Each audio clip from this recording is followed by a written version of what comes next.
say is we're welcoming everybody. Just want to say thanks for coming to tonight's Will Talk with Artists.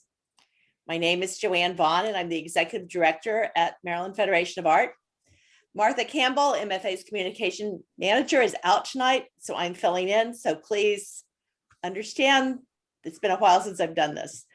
Our digital discussion tonight is with plein air painter Vlad Duchev of Baltimore, returning in June for his second paint Annapolis. Vlad was born in the Ukraine into a musical family where he studied both music and painting.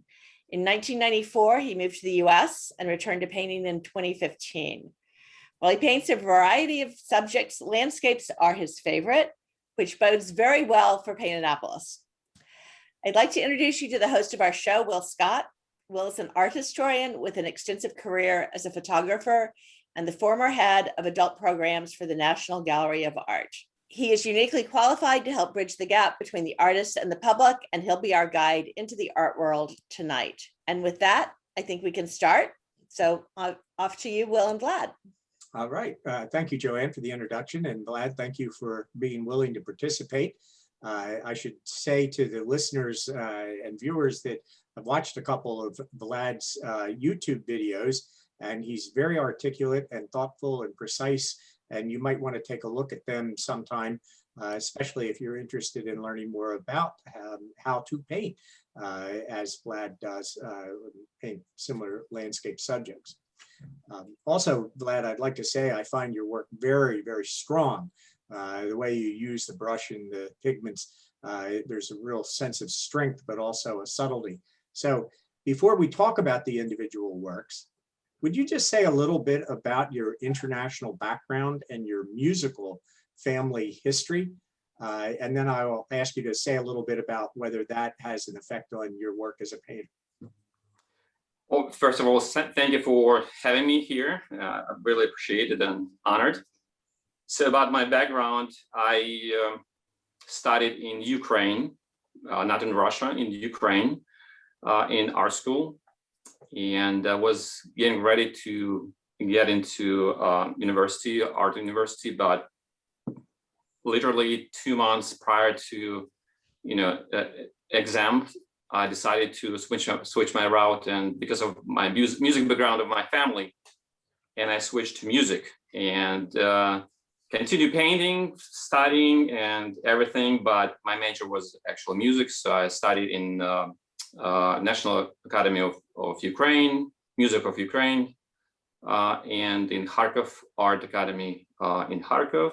And 1994, we moved to United States, and the usual route of immigrant life, when you have to, kind of swim to the surface to get the breeze of air.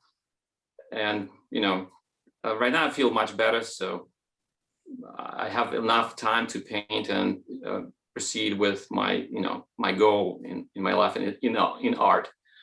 How it reflects in my paintings a lot, because everything that how I live is kind of music, and the music and painting is for me the same thing.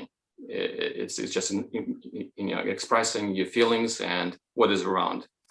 Paintings for me is not about me, it's about creation, and especially who created it. So I believe it, so I render what is created. So nothing that I create myself. The only thing I do is just pull the paints together and put them in a harmony as it created outside. So that's why the landscapes for me is one of the major subject. So I love landscapes. So this is kind of summarizing everything. Okay, yeah, no, thank you. And I have one sort of quick geographical question, and then I want to talk just a little bit more about the musical influences. Where is the place that you said you studied? It was in not far away from the capital of Ukraine, Kiev. Yeah, okay. Yeah, so you were in a more or less cosmopolitan environment where you were exposed to art and music from around the world. Yes. Okay.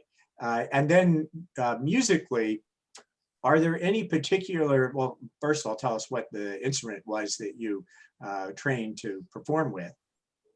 It's, I actually entered as a singer and choir conductor, but then after 1 year of studying, I decided I need something in my hands to be more expressive. And I studied for a couple of months with my buddy from college, a double bass. And I went to string department. I said, I want to become a double bass player. And they told me, well, you have to take, exams. I said, okay, that's fine. So I play and they say, okay, you in. Okay. Well, I'm fascinated by, you mentioned you felt like you had to have something in your hands. Yep. Now, is that in a sense a connection between your musical life and your life as a painter, that you are expressing yourself and creating beauty through your hands? Yes, absolutely. Absolutely. That's something that is it's connect you with, in painting, it's connect you with the canvas. Right. So basically it's a connection, personal connection to the canvas. Sometimes I paint with a brush and I want to put my finger in paint just to feel that. Why don't you put your fingers in it? A lot of important artists. I do all the time. Good. Are there any musicians that you want to tell us influence you, and do you listen to music in the studio or even out of doors as you work? Absolutely, all the time. I was trained as a classical musician, performer. So I have my sets of composers, music. I don't have my favorite because it depends on the mood of the day. And I have those sets. If I'm happy, I have maybe listen Debussy. If I am in a bad mood, I will listen Rachmaninoff. I know very little about music, and sometime we might talk about that, but we won't bore people with it now. So I think it's just great that you have that kind of resource to help you be creative. So now let's get to what you do today and why you're with us. Vlad, so many of the things that are on your website even are what I would call pure landscapes. And this is a wonderful rendering of light and color in what looks like the early evening. Am I reading that correctly? Yep, it's early evening, yes. And why I draw to this and away from my landscapes, because I remember taking the image and in my mind, for some reason, I'm not sure why, I thought, who isn't actually, see that the focal point is not that beam of light shooting the wall in a building, but actually the window. And I'm imagining someone sitting inside and actually enjoying the beam of light. And my question is, who is inside? So I want the viewer actually start wandering around and imagining who is behind that window, who is sitting there, what they doing, going through. Maybe happy young couples, or maybe some grandma that left alone, and she's going through remembrance of the families and all the children and so on and so on. So yeah, that is a piece that very, very, I'm not going to sell it, even though it's on my side for sale, but I'm not going to. Yeah, well, I think that's a wonderful painting that resonates with me in a number of ways. One is that as a photographer, I'm interested in architecture, and whenever I see a window with someone in the window, I usually try to take a photograph. It might not turn out to be anything that I think is worth developing further, but I like that image. And I have an art historical question for you. Are you familiar with the 19th century German romantic Caspar David Friedrich? I heard, but not really. So Okay. Yeah, I don't want to talk about something that I'm not really familiar with. Oh, I was just hoping that you might be familiar, because he often painted, although he was primarily a landscape painter, beautiful nocturnes especially, and forest scenes, but he frequently painted the indoors with a person seen from behind looking into the landscape. So you might want to look him up, because I think you might find that interesting. Well, I definitely will. All right, so let's go to one of the landscapes. And this one is one that I think is especially beautiful. And it reminds me of an American 19th century watercolor and oil painter. And the reason it does is because of that beautiful dappled light over the surface of the water. Can you tell us a little bit about how you create that wonderfully naturalistic effect? Oh, so I love painting actually contre-jour. When it's light is kind of in front of you and you have all this sparkling waters. So in order to actually create this, you have to, all the colors around it needs to be dulled down. So the value goes down in order to bring because titanium white, you cannot use the titanium white, just clear titanium white. You have to mix it with something, but it's still the value of titanium white, pure white is one value. So you have to bring everything down. So to create this glooming, the sparkling effect of sparkling water. So yeah. What's the color of the ground on this canvas? Of the ground? What do you mean ground? When you prepare your canvas, you put down gesso or something as a ground to hide the weave or not? No, I do. My style is actually I do underpainting. So I paint on directly on the raw canvas. Yes, raw. What do you mean? Okay, so this is now oil prime canvas, white oil prime canvas. Yeah. And I do underpainting, and my underpainting, I don't like using word blocking in, because blocking in is something just to block in the white color. My underpainting is actually colors that I'm going to use for the next layer up. Yeah. So I'm, if I don't have to paint everything, like cover entire canvas. So I like to leave some brush strokes, so my underpainting is actually going through. Yeah. Or transparent colors that works together. So I have sometimes 3 layers, and they work together, and I want that to work like a 3 layers, or maybe sometimes 4 layers. Yeah. But everything that we're able to see on the surface is paint. So there's no part of the canvas or even the underpainting that you're allowing to come through? No, I allow some underpainting to come through. That's my point. I want it to come through, yes. I'm not covering, especially like in the background, because background, the brush strokes should be, minimized. Yes. So sometimes I will let underpainting working for me. So that's why I use word, expression or definition of, or word underpainting, not blocking in or whatever other names for blocking in is. Yeah, I'll just say for you and for the audience, Winslow Homer's watercolors, particularly, he often painted water, and his brilliance and innovation in the 19th century was in leaving the watercolor paper, a very pure white watercolor paper that he preferred, open, so that he painted around it, and it helped create the intense. It did what you're describing you do with your pigments, and created that dappled effect of light shimmering and moving on the surface, in a different medium. So I just think this is great, because I know how difficult that is, and what a vital and lively surface you've created. Are you much influenced at all by the French Impressionists or any other followers of Impressionism in that way? Yes and no. We have a lot of Russian Impressionists, probably not the same level of like Claude Monet or any other French Impressionist, but I like the I would say more Russian Impressionists than French Impressionists, because the roots are French, France. But I like these mix or fusion between Russian style, traditional style, and Impressionism, because there's a good roots. The good name Serov. He's the first Impressionist in Russia. His work is absolutely astonishing. So I learned a lot. One more time, please. Serov. Yeah. I think I have seen his work, but I wouldn't swear to it. But I would also point out to everyone that when Monet started to take large numbers of pupils, the greatest majority were from Scandinavia, the US, and Russia. Well, yes, actually, when you graduate academy, you have to go for 5 years to France to study.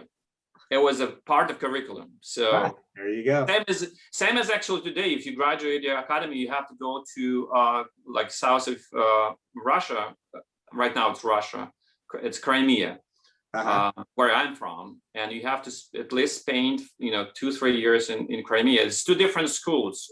Russian school is more dark because they didn't have a lot of light days, like sunny days. Yeah, Crimea is only 2 or 3 days of raining, and the rest is a sunny day. So the colors in the palette in Crimeans is just much brighter. Much brighter. So they have to learn both. Yeah, well, I'm happy to learn that. I had no idea that was true. I think this is very much what I felt was dominating on your website, this sort of scene where there's no evidence of man's presence at all. So is that a kind of a subject that especially appeals to you? You know what, you just nailed it. I don't know how you got it, but that was exactly my point. So there is no human touch in this. It just remote, and I called it master creation because it's if you look at the image, the light is actually dominate, and then the dark parts. And this is why I love this. I was working on this painting. By the way, this image was sent to me by my friend Catherine Stats, and we work with her constantly. Like once a month, we call each other. She throws her paintings, I'll throw my paintings, and we just talk about it. So she sent me this image, and I said, "Hey, Catherine, can I paint this because it's so much touching my heart?" Yes. And she said, "Yeah, go ahead and paint it." And this is no humans, the creation of master, beauty, harmony, and lights dominate. So this is when sometimes I think that we bring more distortion than the peace. Yes. So so something that this like untouchable or human touch.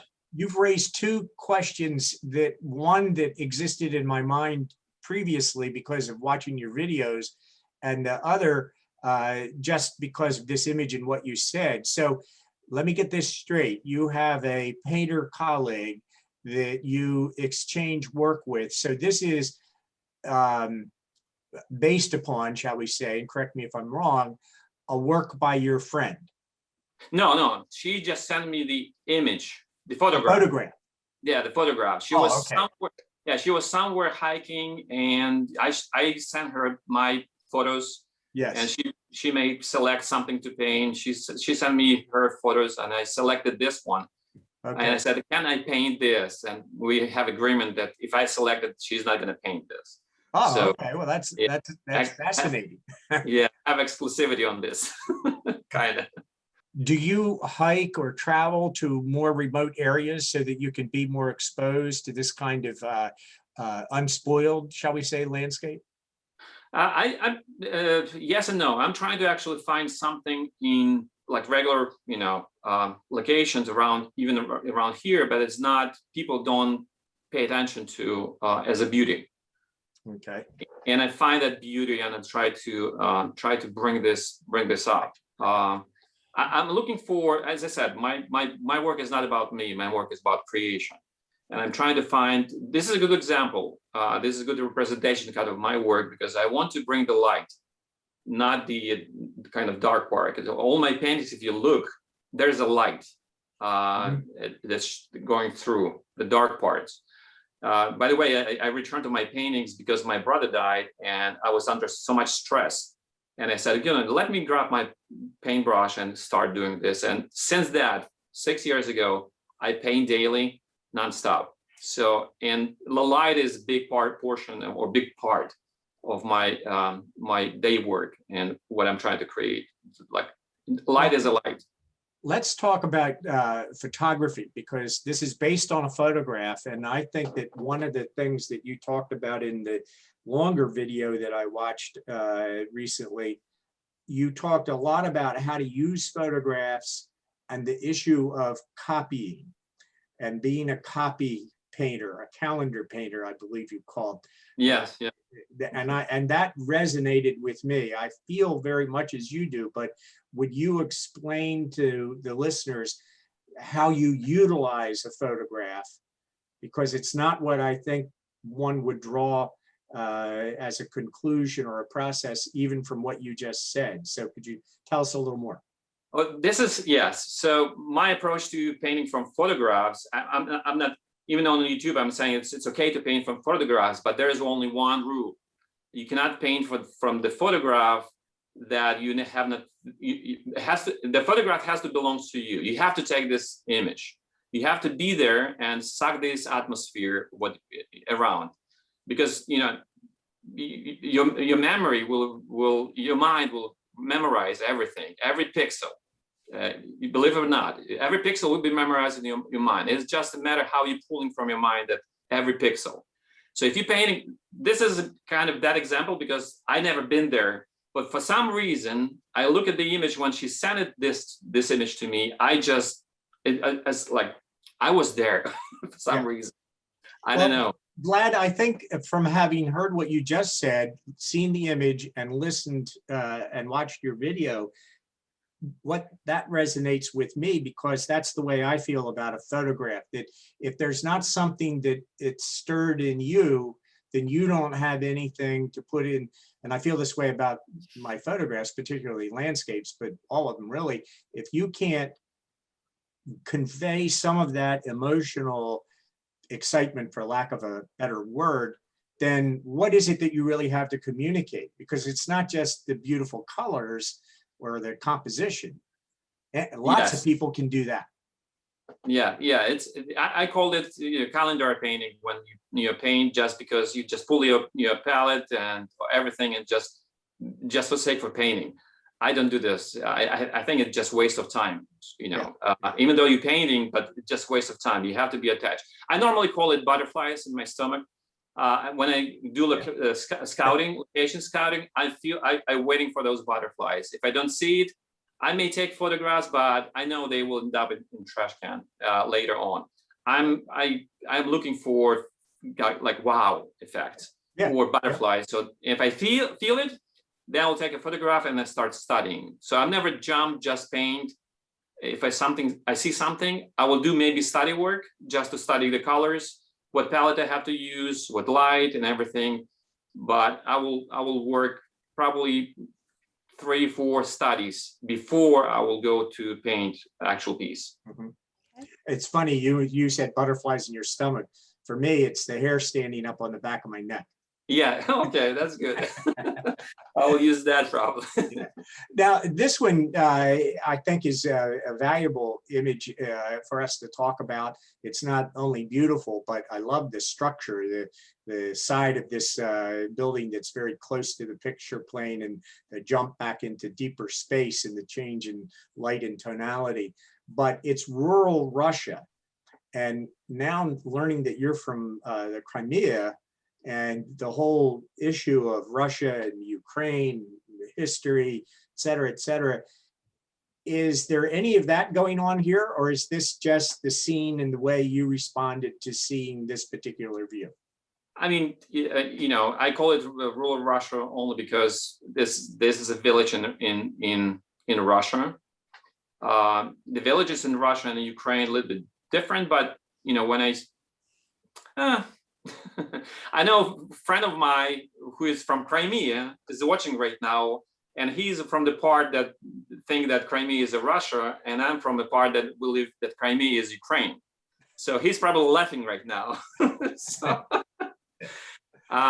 the villages are villages, like in Ukraine and Russia. So it's just if you look at the image again, this is contre-jour again, so light is right in front, and I like the light. That's why I was drawing to this kind of scenery, because it's just it's peaceful, very peaceful. But again, I'm asking question: what is behind? What is in that building and in that house? What just people did in this village, because day is closing, right? So they probably work on the field, tired, and I'm not sure if I conveyed this, the tiredness of the day, tiredness of the people, but overall, even at the end of the day, the light is dominating. So there is a hope. So that's basically what I'm trying to say in this painting. So it's Well, not just the way it reads to me, Vlad, is that because you only see the side of the building that's close to us and the dark fence, my eye jumps very quickly to the bright water and then to the distance. And I'm more engaged with the distance. I don't know, did you intend for that to happen? Oh, this is a contrast. This is how you build actually, the painting. So you have to create that contrast of dark and light. So Yeah. exactly, I want you to go. The building on the left is this just a start. Yeah. Then if you go to the next one, if you follow the Yeah. line of the light, then that another building, which is close on the right side of the big building, and then another building, and then another building, and you're going from building to building to the kind of infinity. Yeah. So yeah, you just nailed it, right? So my final question about this image is this a place that you actually visited and photographed yourself? No, I found actually, again, I'm going against my own rules, paint only from your photographs, but I actually teach this, always, if you can relate this, like, let's say you have been in Charleston, right? South Carolina. And you found the image, your friend sent you an image of Charleston, you can relate to this image. Yeah. Because you have been there, you know the streets, you know the light, your pixels in your mind are memorized. I against painting anything from the image that you have never been there. Yeah, you don't have any personal connection. You have no personal connections. Yeah, you have no experience. Yeah. Because it's a photograph, I do photograph as well. The sensor is limited. There's how the pixels are working and just analyzing the light around the other pixels. Yeah. How God created our eyes is just unbelievable. It's a trillion of pixels in our eyes. Yeah. So when we see the everything, we can relate this, and painting is actually allowing to regenerate that, like render it properly. So the dynamic range and everything else. But let's move to the next one. Yes. And while we're looking at this one, could you show me the camera that you showed to Joanne and me before we brought in the public? Yes, I didn't see myself, so. So that's an analog camera, correct?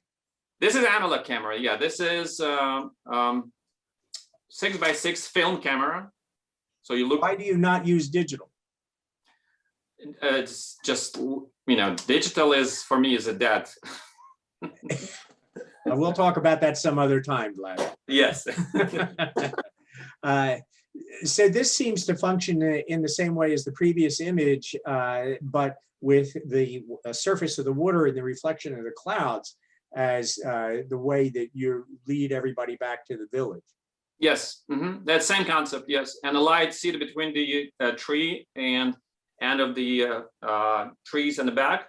Yeah. There's a light going through. This is not really good photograph of this painting, but the light is actually more lighter, brighter. Yeah. So your eyes is going straight through the water to that light, and then to the right to the trees and to the village. So again, I want to show the peace, light and peace in the village.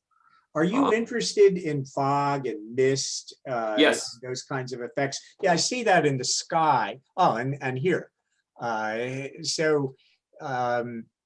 What is it about this scene that most attracted you to it? And this is, to me at least, very French.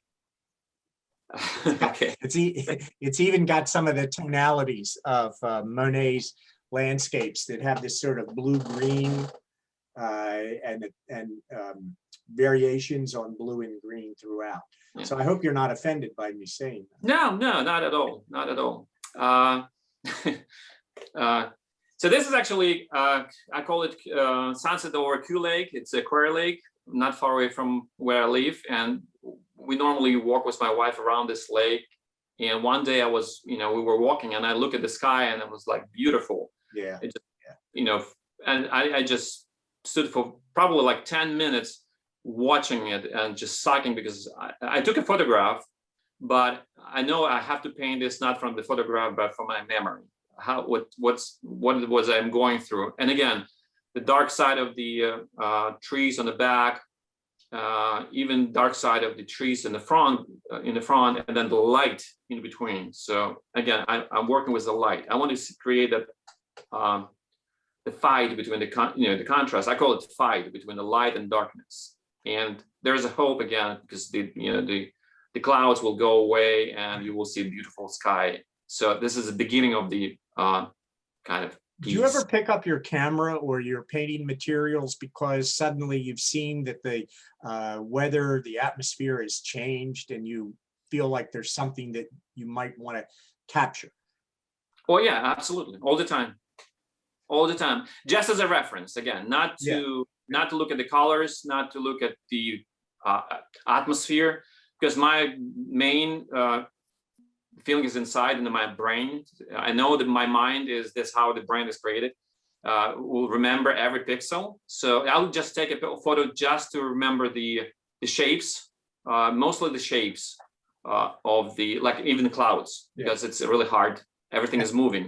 Yeah. So sometimes people find me with my phone on my easel, but I'm not painting I'm not using the color as a color, reference. I'm using it as a shape reference. So make sure I create the shapes and what I like, and that when I took the photograph, what I like in that moment. So it's just a shape reference. This is very much different from the things that the other things that you selected for us to look at. What is it about this scene that seems to me so very different? Not just the bright sunlight, but everything about it seems somewhat different. And this is the Naval Academy Fieldhouse in the distance. Mm-hmm. Yeah. And this was that was last year. And again, I always looking for fight between light and the dark and darkness. So the cast from the shadow from the roof of the restaurant was, if you see that left side. Yeah, that's the Chart House restaurant. Yep, exactly, yes. And the beam was, beam of light was shooting that boat, and it just was like burning. Yeah. And the boat on the right side was like completely like, flush with the light. So I really like that, the combination. So, and okay, I love painting. Vlad, the last idea I want to play with you or ask you about before we open it up for Q&A is, to me, this is very hot. You mentioned the light sort of burning into the boat, and knowing this was from Paint Annapolis, it's June. It looks like it's a hot day, and I'm seeing this as much more tactile and visual, like French Impressionism on the surface than the other things we've looked at. Is that the way you see it? Yeah. Yes. Yeah. Now, again, this is plein air piece, so you have to. I normally, to create the light and burn, like contrast, you have to put several layers. Yeah. And this was one probably. Yeah, there was one sitting, so I didn't have a luxury of waiting for the previous layer to dry and put the next layer on top to create what I'm normally working. So it was kind of difficult. I just looking at this and I see mistakes that I made. Yeah, but we don't. I don't think we do anyway. All right, last question for you is based on this. What happens if you're at a thing like Paint Annapolis where there's lots of people watching you paint, and somebody starts to talk, or somebody like me, like now, reads this painting in a way that you never even considered? Does that bother you? Not at all. I love actually when people come and talk to me. It will give me actual ability to turn away from the canvas. I'm painting in 8-10 minutes, and I have to turn away. And if someone will come to me and talk to me, I will say thank you for reminding me that I have to turn my eyes away from my canvas, because after 8-10 minutes we see everything in cold. Everything is cold. It's just physics. So you have to turn away from your canvas, and you have to look somewhere else. So if somebody comes, I will talk. You can't even imagine. Some people will come and start give, this color is not right. So you know what, you're right. sometimes I'll take a brush and put some, paint, color, whatever they want. Well, that's a nice segue to the Q&A, because I'm going to remind everybody that you'll be able to find Vlad in a few weeks during Paint Annapolis, and you can give him a break and ask him some questions. But you probably, I hope, have some questions now. So who's got a question for Vlad? I'll start. Just so I can sort of plug Paint Annapolis.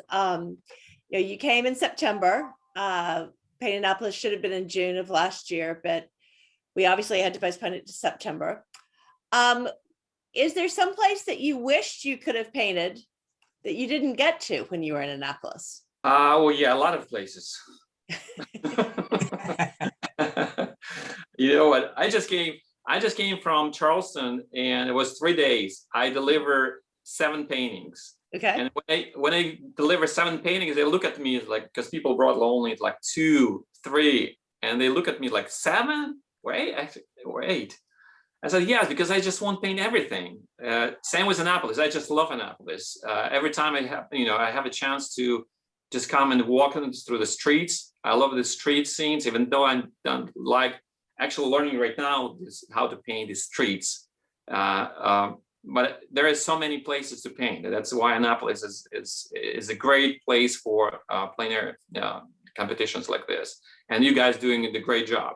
I'm going through a lot of competitions, and you guys, you're doing good.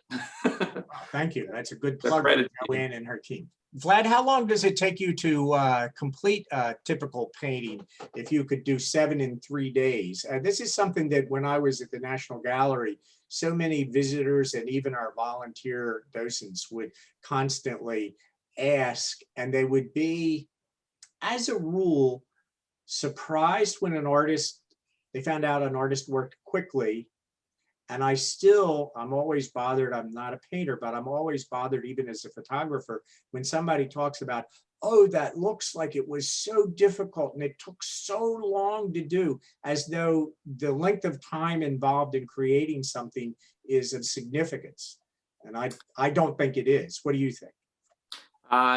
You know what? It's actually, I have so many people asking, like, oh, probably, this piece you probably painted several years. And it's like, really? Yeah. Several hours, maybe, not years. Yeah. I paint daily. So for me, just techniques, and the reason we didn't talk about daily paintings, but I strongly recommend, and I'm preaching everywhere on my YouTube channel, everywhere, paint daily. You have to paint daily just to, generate that. So you're not thinking of techniques, how to mix the colors. So you're thinking about what is your voice on a canvas. We have a couple of questions that sort of relate to that. Well, let's go with that. And it says, do your paintings depict a moment, but probably take a while to paint? Do you always paint fast when you're doing plein air? And do you use a limited palette? And if so, what colors do you always have to have on hand? I use my palette for the past 4 years or 5 years, and I painted with the same palette right here, same palette on the plein air and same palette in my studio. I don't add any colors when I paint in the studio extra, or I don't limitate. That's because I paint daily, and I know I don't have to even look at my palette when I'm mixing the colors. I know exactly for the for the past probably 5 years, every color is in the same place. So I don't have to look at the palette. My brush is going there. I know what I'm only looking when I'm mixing. And I'm actually teaching not to overmix. You have to maybe several strokes, and that's it. Don't leave it alone, because you're gonna do the same mixing on a canvas. And when you're over mixing, the chrome of color is gone, completely gone. So basically dip, maybe a couple times on the palette, and then continue on your canvas when you're mixing. So is it fair to say that you recommend painting daily so strongly because it's more familiarity and dexterity rather than creativity? It's kind of the mechanical part of the process. You know what? If you look at music, we go back to music. Yeah. In order to play, and so the listener or viewers in the concert, will see that beauty when you play violin, and everything is so easy. That ease comes with probably 8 to 12 hours of work daily. So you're not thinking about technically how to do it. You're thinking about music. Same in the painting. When you paint, you have to think about voice on your canvas instead of, oh, how am I going to mix this color, or what I have to do, what brush work. Do it daily in your studio when you or outside when you're practicing. But when you actually paint, you have to perform. And I call it performance. For me, painting is a performance. How fast? You probably watched my video on YouTube, 15-15. 15 minutes of prep work, then you can break, let it dry, and then 15 minutes of actual painting. Oh, it depends on the size, but I'm practicing all the time, 15-15. Yeah. Okay. Well, this has been a really lively conversation, Vlad, and I'm glad I've gotten a chance to get to know you and what your work is about and what you're trying to accomplish as an artist. So I certainly hope I'll run into you during Paint Annapolis. We're very excited to have Vlad back. And Paint Annapolis will be June 6th through 13th. I think we're going to have between 50 and 60 artists at all levels out on the streets. We've got 21 juried artists from, I think, 7 or 8 states. So it's going to be very exciting to get everybody back out in the streets of Annapolis and sharing their art with our community. All right. Well, thank you again, Vlad. Thank you, Joanne, for your help. And thanks all of you for tuning in tonight. Hope to see you again next week. Yep. Thank you, guys. All right. Take care, everyone.